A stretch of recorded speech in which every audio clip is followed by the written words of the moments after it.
Hey YouTube, this is Tim here, doing another dual commentary. This time it's going to be Masked Heroes versus some kind of Majespecter variant where he techs in Performages and Star Seraphs. And so I had to just pass first turn because I didn't draw anything good. And so I just take 1600 from his Trick Clown. And my next draw doesn't help at all. So here I'm just summoning Bubble Man to hopefully get through the turn with an acid play. It's not what I want to do, but I don't want to get OTK'd, so I think the best move here would have been to just summon the Bubble Man and just set the mass change. That way I can potentially disrupt his pendulum scales, like if he tried to complete it. Or at least prevent him from trying to complete it. So acid resolves, destroying his plush fire and his back row, and he chains Book of Moon, and he decides not to use the plush fire, or maybe he doesn't know that plush fire's monster effect still activates even though it's destroyed in the pendulum zone. Because a pendulum monster is considered as a monster when it gets returned to the extra deck, so it would still activate even though it's destroyed as a pendulum. So he's gonna activate Scepter to add the chair guy, and yeah, so I'm pretty much screwed here. So he activates Jurgato during his battle step, just so he can spam it, and he's gonna go for Ouroboros, and that's pretty smart because now he gets to pop a card with Scepter's effect when it's used as an XYZ material. The Exceed monster gains the effect of destroying a card, and if you do, he gets to draw a card. And then he's going to use Ouroboros' effect to send one of my cards from my hand to the grave.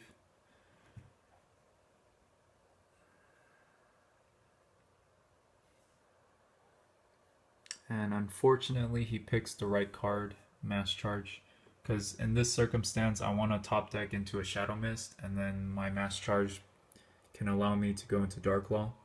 So here I do top deck an E-Call, so that's very unfortunate. If I still had the Mass Charge, I would be able to go into Dark Law and just swing back into the game, because the Dark Law would just tack over the Ouroboros with the help of Lance.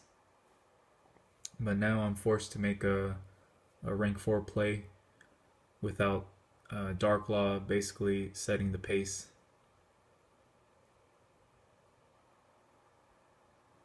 So right now I'm just kind of forced to go for Castell. Now I'm thinking if I want to use the Shadow Mist as the XYZ material instead, so I can search with Shadow Mist to, thin my deck further. But I was thinking the chances of me top decking a Goblinberg or Tin Goldfish, or even a Mass Charge or Mass Change, is just much greater. So it's more advantageous for me to keep the Shadow Mist in hand for those cases than it is for me to try to search with it. So it's little things like that you want to really give yourself the advantage in the game. So those little decisions matter. So I basically scoop it up because he's gonna just get too far ahead with his Scepter plays with the Call of the Haunted. So for game 2, I'm gonna side in double MST and side out Mirror Forces, because a lot of his plays revolve around rank 4 summons or pendulums into rank 4s. So I'm mainly concerned about his monster effects versus his battle phase. So that's why I sided in the MSTs. And again, I didn't open up Dark Law, so it's kind of bad. So that Rota hit definitely affected consistency a little bit.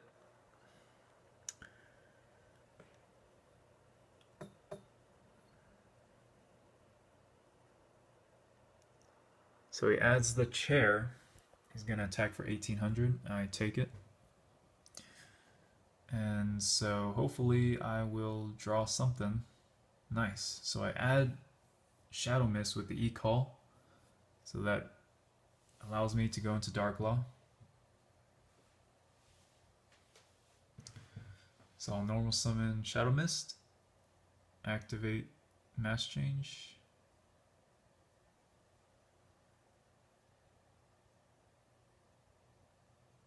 And actually, instead of going for Dark Law, I think going for Anki is the better play. Because now what I can do is I can thin my deck to add another mass change. And I don't trigger the Shadow Mist at first because I have a call set from last turn.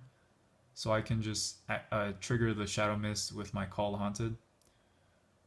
So you see how basically I get 2 searches with that, and I basically do maximum damage. So he's gonna damage Juggler my Bubbleman. That's fine, because I'm just gonna mass change into Acid.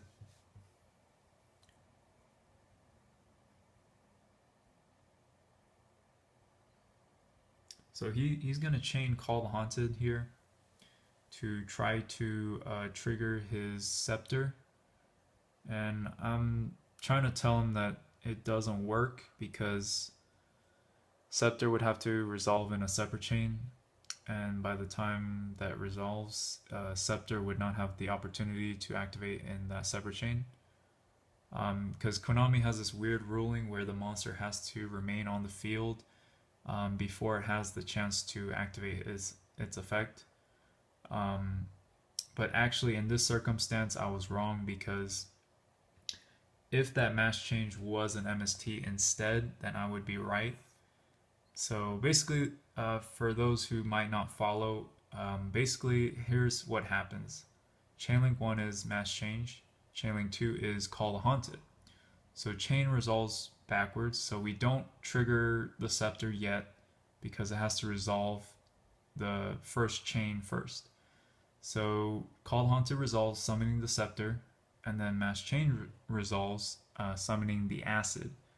Then Acid activates in a new chain, and then Scepter activates in that new chain as well.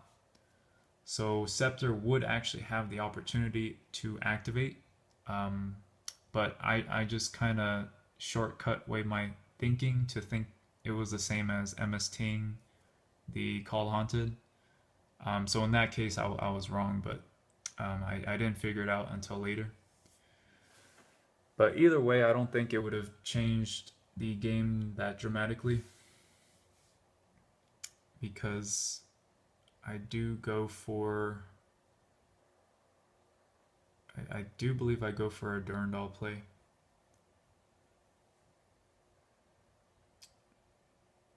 So yeah, instead of activating Mass Change to go into Dark Law, I'd rather have more materials for my Durandal. So instead of having just 2 materials with 3 masked heroes, I'd rather have a 3 material or 2 material Durandal at the end of everything. And besides, I can just always mass change the Enki into a Dark Law. So I'm going to activate Ptolemaeus effect to attach Diamond underneath. And then I'm going to activate Ptolemaeus to rank up into Durandal. And I get Miss effect for the detach.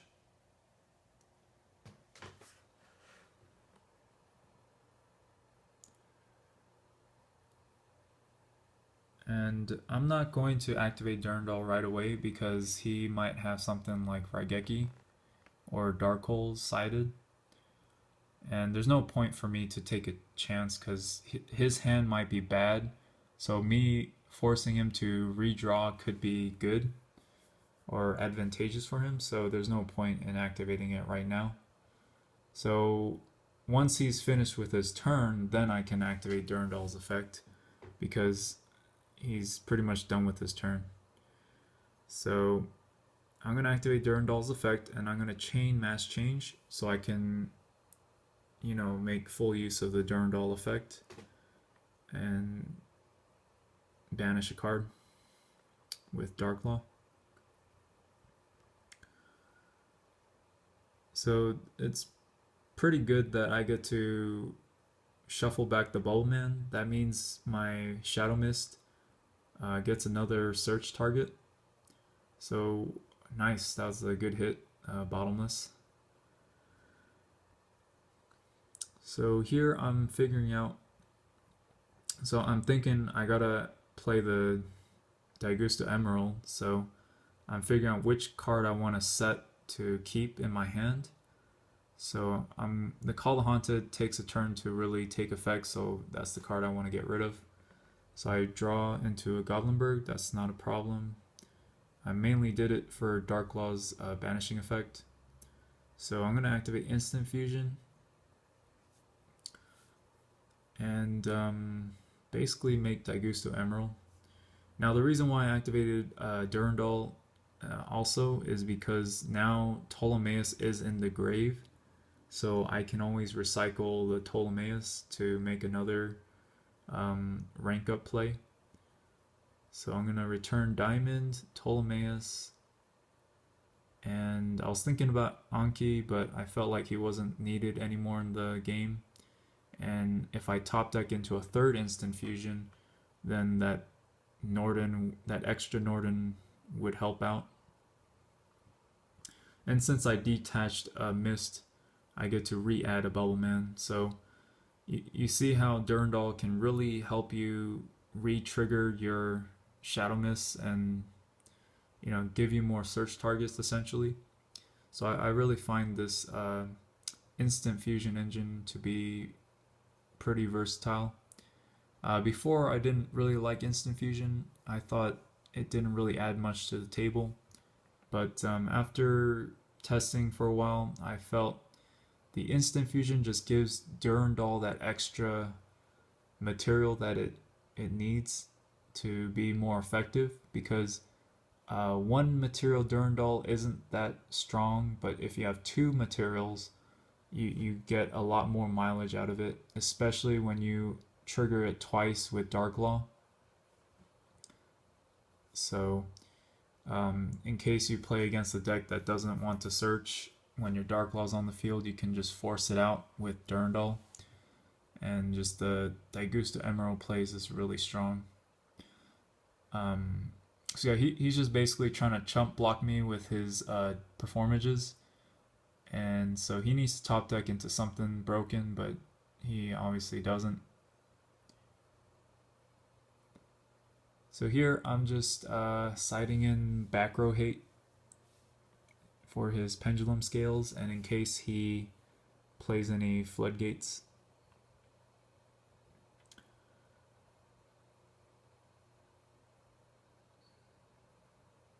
And I think Vanities isn't that great in against pendulums because they're all inherent summons.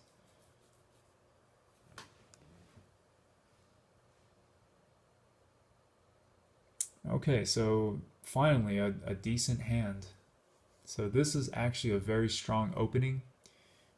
So I'll add the Shadow Mist, and basically I'll have Darklaw with a Durandal with 2 materials at the end of everything. So I spam the Shadow Mist, adding the mass change, and I'll activate it right away because it's not like I'm gonna miss a Shadow Mist search because I'm gonna bring it back with Norden anyways. So you see here I'm gonna have 3 materials here to go into Ptolemaeus.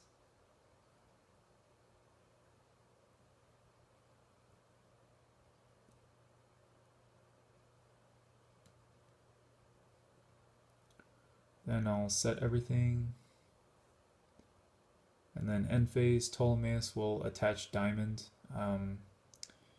I have to first stack it on top and then rearrange it so that Ptolemaeus is on top. And then during that same end phase, I'm not ending my end phase yet, so I'll detach 3 materials to rank up into Durandal. And then still in the end phase, I'm going to use Durandal's effect to shuffle back his hand. So he will start with 1 less card.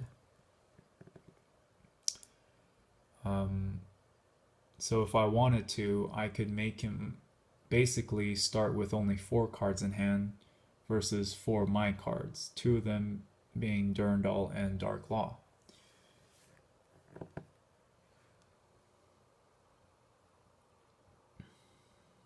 So I hit the instant fusion, which is a pretty good hit. That'll prevent him from trying to rank 4.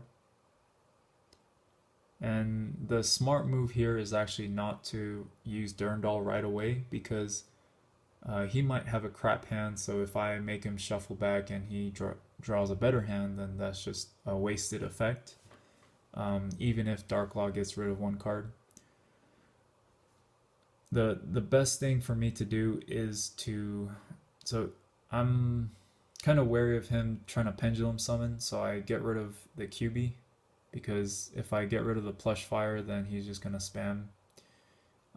Now here's where I make a mistake, is activating Durandal's effect right away, because by doing that, if he were to add use a search effect, then my Dark Law will already use this effect. So the better move would have been to wait for my opponent to activate a search effect, and if it was an important card, then I would force my opponent to shuffle that back to make him start from scratch. So here he summons another Majespecter Fox. So this would have been the opportune time to activate Durandal, rather than activate it and give him a chance to draw a better hand. So it's little things like that that make you a better player. So yeah, you just live and you learn. So that's what I would have done differently here, is I would have waited for him to activate that QB monster if he ever had it in the first place. And if your opponent doesn't add anything or changes his hand, then you can always do it during their end phase, so it's not like you lost anything by activating it later. So I know he has that trap set, and so I get lucky here because I got a mass change to chain it to. So I was thinking about going into acid, but I realized that would be stupid because I can just save my Dark Law instead. So he's going to target my Dark Law, and I'm going to just change my Dark Law into another Dark Law. So he got the shorter end of the stick because he had to waste 2 cards, and I basically only used 1, and I still keep my board presence. So here he's in a very tight spot, because if he drew another one of those Majespecter pendulums, whatever he's going to search with it, if he summons it, is just going to get banished. And I think that's what he's realizing here, is that even if he normals or specials it, if he tries to add the traps or the spells, it's just going to get banished.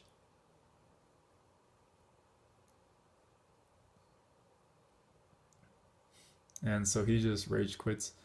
And here I type in Dark Law too good, because he is pretty awesome, this format.